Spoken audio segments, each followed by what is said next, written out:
Allez, on plonge aujourd'hui au cœur d'une des glandes les plus puissantes et pourtant souvent mal comprises du corps humain.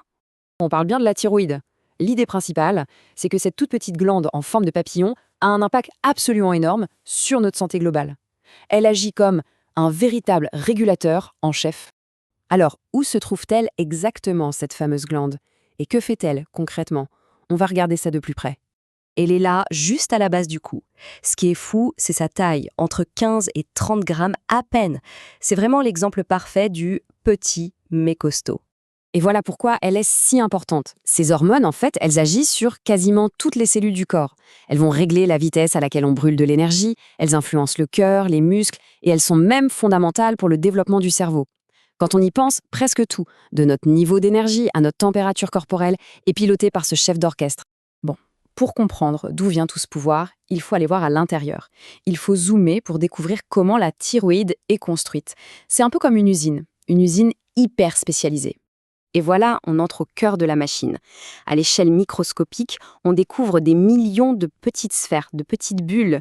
Ce sont les follicules, ce sont les unités de base, et c'est vraiment là que tout se passe. Si on continue notre métaphore de l'usine, chaque follicule, c'est un atelier. Sur les bords, on a les cellules, qui sont les ouvriers.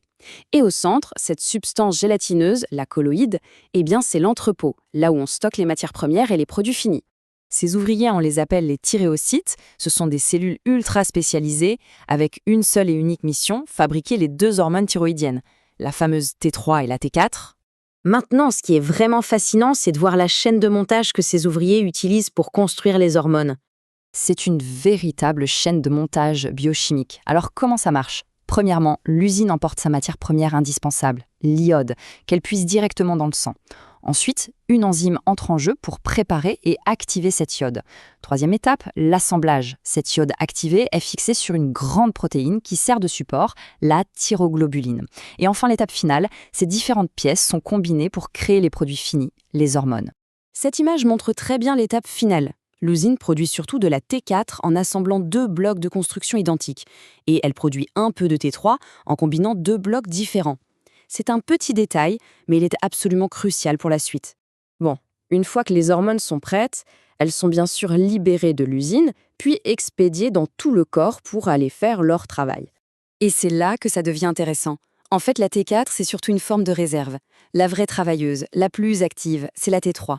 Le corps est incroyablement malin. Il peut transformer la T4 en T3 directement là où il y en a besoin. Ça permet une action super ciblée et très précise. D'accord, mais comment le corps sait-il quand il faut appuyer sur l'accélérateur ou au contraire ralentir la production? Eh bien, tout ça, ça repose sur un système de contrôle absolument génial. C'est un peu comme le thermostat d'une maison.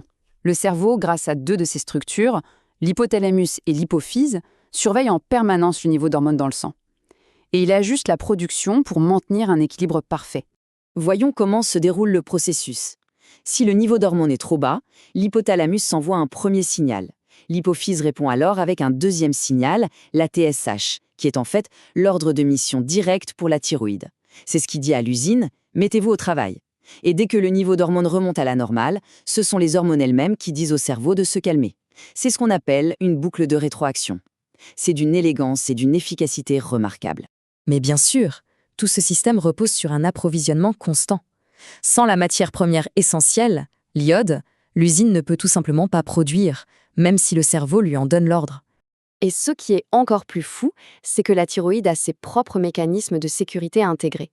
Si par exemple elle reçoit beaucoup trop d'iode d'un coup, elle peut se mettre en pause toute seule pour éviter une surproduction. C'est une autre couche de contrôle, encore plus fine. Au final, on voit que tout est une question d'équilibre. Un équilibre extrêmement délicat, de la production à la régulation. Et ça nous amène à une question fondamentale. Que se passe-t-il lorsque cette usine si parfaitement réglée se détraque?